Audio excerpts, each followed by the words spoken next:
తెలుగు అభివృద్ధి కోసం, తెలుగు భాష వికాసం కోసం తెలుగు అకాడమీ పనిచేయడానికి సిద్ధంగా ఉంది.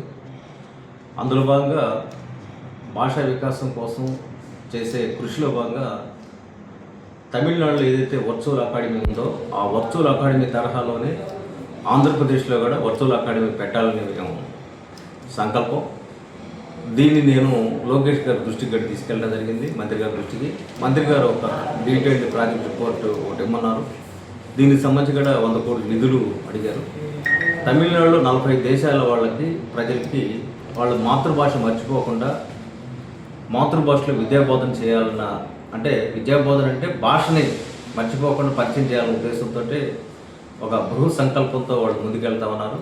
ఆ వెళ్తున్న క్రమంలో మైగ్రేటెడ్ లేబర్ కావచ్చు, లేకపోతే ఆయా ప్రాంతాల్లో ఉన్న తమిళనాడుకు సంబంధించిన వ్యక్తులు కావచ్చు, ఎవరికైనా సరే 40 దేశాల్లో సెటిల్ అయిన వాళ్ళకి ఏదైతే తమిళ నేర్పిస్తున్నారో అదే తరహాలో మనం కూడా ఇక్కడ తెలుగు భాషని నేర్పించాలనుకుంటున్నాం. మేము ప్రపంచంలో తెలుగువాడు ఎక్కడున్నా వాడికి తెలుగు రాకుండా ఉండకూడదనేది మన సంకల్పం. దీంట్లో భాగంగా ఈ వర్చువల్ అకాడమీ కోసం మంత్రి గారు కోరిన ఏదైతే లేఖ ఉందో దాన్ని డీటెయిల్ ప్రాజెక్ట్ రిపోర్టు తయారు చేసి కూడా వారికి సమర్పిస్తున్నాం. అదే మేము దాదాపు 100 కోట్లు అడుగుతున్నాము. ఇప్పుడు ఇచ్చిన ఎస్టిమేషన్ 10 ఏళ్ళకి సంబంధించిన ఎస్టిమేషన్ కూడా ఇచ్చాము. దాదాపు 250 కోట్ల పైనే ఉంది ఎస్టిమేషన్. అయితే ఒక్కసారిగా దీని మీద పెట్టక్కర్లేదు. మంత్రి గారు 235 కోట్లు ఇండికేట్ లాంగ్ టర్మ్ డెవలప్మెంట్కి సంబంధించి, అయితే ఇది ఒక్కసారిగా పెట్టాల్సిన నెసిటీ ఉండదు. క్రమేణా వన్ చేసుకుంటూ పోవచ్చు. దీనికి అనుమతించిన మేరకు మేము ముందు తీసుకెళ్తాం. అదేవిధంగా ఇంటర్మీడియట్ బుక్స్ ప్రైవేట్ సంస్థలు కొన్ని కొనుగోలు చేయడం లేదు.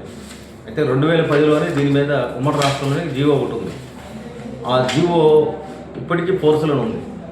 ఎందుకంటే తెలుగు అకాడమీ ఆంధ్రప్రదేశ్, తెలంగాణ 2 ప్రాంతాలు విడిపోయిన తర్వాత ఇక్కడ స్థిరపడ్డ నేపథ్యంలో నాడిచ్చిన జీవోనే ఇప్పుడున్న విభజిత రాష్ట్రంలో కూడా దాన్ని వినియోగించే క్రమంలో ఎవరైనా సరే ప్రైవేట్ సంస్థల వాళ్ళు కూడా సిలబస్ అనేది ప్రిస్క్రైబ్డ్ సిలబస్ అనేది గవర్నమెంట్ మనం తయారు చేసుకునే సిలబస్ కాబట్టి ఈ సిలబస్ ఖచ్చితంగా వారు బోధించాలా. అదే సమయంలో ఈ సిలబస్ ఏదైతే ఉందో అకాడమిక్ పుస్తకాలు కూడా కొనుగోలు చేయాలి.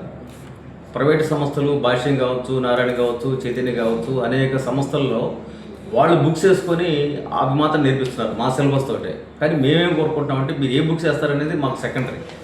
కానీ ఖచ్చితంగా తెలుగు అకాడమీ పుస్తకాలు మాత్రం కొనుగోలు చేయాలి. అలా కొనుగోలు చేయకపోతే అలాంటి సంస్థల మీద కూడా మేము ఉక్కుపాదం మోపుతాము. ఆ మేరకు కూడా కంప్లైంట్ చేస్తాం. వ్యక్తిగతంగా ఒక టాస్క్ ఫోర్స్ వేస్తాము. వ్యక్తిగతంగా నేను కూడా వెళ్తాను స్కూళ్ళకి. కాబట్టి వెంటనే మీరు అలాంటి ప్రాక్టీస్ ఉంటే ఆపేసి మీరు ఏదైతే గతంలో ఉన్న ఆ జీవో కూడా ఉంది, ఆ జీవో కాపీ కూడా నేను సబ్మిట్ చేస్తున్నాను. కాబట్టి ఈ విషయాన్ని కూడా నేను మంత్రి గారి దృష్టి కూడా తీసుకెళ్ళాను. అదేవిధంగా ఈ వర్చువల్ అకాడమీ మాత్రమే కాకుండా రాబోయే రోజుల్లో అకాడమీలో దాదాపు 15 పోస్టులు ఉన్నాయి. ఈ 15 పోస్టులు భర్తీ చేయమని కూడా మేము బోర్డులో నిర్ణయం తీసుకున్నాము. ఇది పబ్లిక్ సర్వీస్ కమిషన్ ద్వారా ఇది భర్తీ చేస్తామన్నారు. పబ్లిక్ సర్వీస్ కమిషన్ ద్వారా భర్తీ చేయడానికి కాలయాపన జరిగే అవకాశం ఉంది. కాబట్టి వెంటనే ఏదో ఒక ఏజెన్సీ ద్వారా మీరు భర్తీ చేయమని కూడా కోరుతున్నాము ముఖ్యమంత్రి గారిని, అదేవిధంగా విద్యాశాఖ మంత్రిని. గతంలో కూడా జేఎన్టీయూ ఉమ్మడి రాష్ట్రంలో కూడా జేఎన్టీయూ ద్వారా కూడా భర్తీ జరిగింది. ఇప్పుడు మీరు ఏ యూనివర్సిటీ ఎక్కడి నుంచి చేయొచ్చు, మాకు అభ్యంతరం లేదు. ఎందుకంటే దీనికి సంబంధించిన నిధులు మా దగ్గర ఉన్నాయి. ఈ శాలరీస్ ఇవ్వడానికి అకాడమీ సిద్ధంగా ఉంది. ఈ పోస్టులు ఏవైతే ఉన్నాయో సర్వే అసిస్టెంటు, అదేవిధంగా జూనియర్ అసిస్టెంట్ పోస్టులు, ఫోటో, తర్వాత మిగతా ఈ స్టేట్ గవర్నమెంట్ రూల్స్ని బట్టి భర్తీ చేస్తాము. Publication assistants, maths, physics, chemistry, history ఈ సంబంధించిన స్టాఫ్ కూడా అవసరం. అంటే రాబోయే రోజుల్లో అకాడమీ మరింత డెవలప్ అవ్వాలంటే మాకు సంబంధించిన ఈ సిబ్బంది నియామకం అనివార్యం. కాబట్టి దీన్ని ముఖ్యమంత్రి గారి దృష్టికి కూడా మేము విజ్ఞప్తి చేస్తున్నాం, వెంటనే ఈ భర్తీ చేయమని. అదేవిధంగా అకాడమీతో పాటు ఇంకా అకాడమీని డెవలప్ చేసే క్రమంలోనే డిగ్రీ బుక్స్ అడిగాము. భర్త గుప్తా గారి దృష్టి గడి తీసుకెళ్ళాను. డిగ్రీ బుక్స్ ప్రింట్ కూడా అడుగుతున్నాము. అదేవిధంగా మా బోర్డులో ఆల్ యూనివర్సిటీ వైస్ ఛాన్సలర్స్ బోర్డులో మెంబర్స్ ఉన్నారు కాబట్టి ఆల్ బీసీసీ కూడా రిక్వెస్ట్ చేశాము.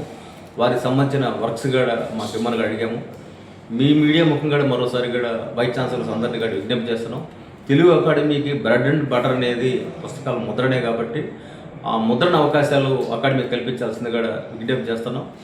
అదేవిధంగా ఈరోజు తిరుపతి అనేది ఒక పవిత్ర క్షేత్రం. తిరుపతిలో నేషనల్ సాంస్క్రిట్ సంస్థ ఉంది కాబట్టి సాంస్క్రిట్కి సంబంధించిన పుస్తకాలు ఇప్పటికే కొన్ని ముద్రించాము. తిరుపతిని వేదిక చేసుకొని ఈ సాంస్క్రిట్కి సంబంధించిన ఏవైతే బుక్స్ ఉన్నాయో దాన్ని సాంస్క్రిట్ అకాడమీని తిరుపతిలో ఎస్టాబ్లిష్ చేసే క్రమంలో ల్యాండ్ అడిగాము. ఇటీవల నేను తిరుమల చైర్మన్ కూడా నేను ఆయన కలిసి మాకు ల్యాండ్ ఇవ్వమని కూడా అడిగాను, విజ్ఞప్తి చేశాను. ఆయన లెటర్ పెట్టమన్నారు, లెటర్ కూడా పెట్టాము. అంటే తిరుపతిలో మాకు ల్యాండ్ కేటాయిస్తే ఇప్పటికే మాకు తిరుపతిలో అకాడమీ ఉంది, సాంస్క్రిట్ అకాడమీ, మా తెలుగు సంస్కృత అకాడమీ బిల్డింగ్ ఉంది.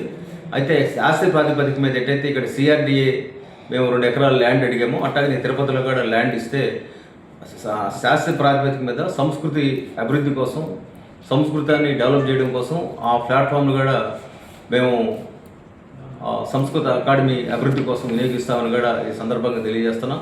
కాబట్టి ఏదైతే నేను టీటీడీ చైర్మన్ అడిగానో వారిని ఇది కూడా చేయమని కూడా విజ్ఞప్తి చేస్తున్నాం. అదేవిధంగా రాబోయే రోజుల్లో తెలుగు సంస్కృత అకాడమీ డెవలప్ చేయడంతో పాటు ఐఏఎస్ ఐపీఎస్లు కూడా మేము శిక్షా తరగతులు నిర్వహించాలనుకుంటున్నాం తెలుగు రాని వాళ్ళకి. ఆల్రెడీ ఈ మేరకే మేము బోర్డులో కూడా నిర్ణయం తీసుకోవడం జరిగింది.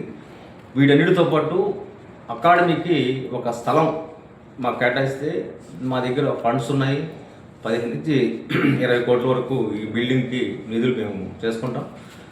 పేపర్ మీద ఉంటున్న పరిస్థితుల్లో తిరిగి అకాడమీకి సంబంధించి మాకు బిల్డింగ్ వెంటనే ఆ స్థలాన్ని కేటాయిస్తే నిర్మాణం చేసుకుంటాం. ఇప్పటికి 7 నెలలు నేను చైర్మన్ అయిన తర్వాత దాటిపోయింది. అదేవిధంగా ఇంకొక ప్రధాన విజ్ఞప్తి ఏంటంటే తెలుగు సంస్కృతం 2 అకాడమీలు చాలా వాల్యుబుల్. ఈ అకాడమీకి సంబంధించి గతం ప్రభుత్వంలోనే తెలుగుని చంపేసిన జగన్మోహన్ రెడ్డే దీనికి క్యాబినెట్ క్యాడర్ ఇచ్చినప్పుడు దీనికి క్యాబినెట్ క్యాడర్ రాకపోవడం వల్ల ఏమవుతుందంటే అకాడమీ విశిష్టతని, అకాడమీ గౌరవాన్ని మరింత పెంచడానికి దీనికి ఖచ్చితంగా ఈ చైర్లో నేను ఉండొచ్చు, రేపు ఇంకొకరు ఉండొచ్చు. తెలుగు సంస్కృతం 2 ఉన్న ఈ అకాడమీకి క్యాబినెట్ క్యాడర్ కేటాయించాల్సిందిగా ముఖ్యమంత్రి గారికి ఇప్పటికే లేఖ రాశాను. నారా లోకేష్ గారు కూడా డిస్కస్ చేయడం జరిగింది. మా పార్టీ అధ్యక్షుడు మాధవ్ గారు కానీ సత్యకుమార్ గారు కూడా మాట్లాడడం జరిగింది. ఇది ఖచ్చితంగా నెక్స్ట్ జనరేషన్ ముందు తీసుకెళ్లాలంటే ఆ రెస్పెక్ట్ ఉండాలి. ఉర్దూ అకాడమీ ఏ గ్రేడ్ ఇచ్చినప్పుడు దానికంటే 2 భాషలు ఉన్నప్పుడు దీనికి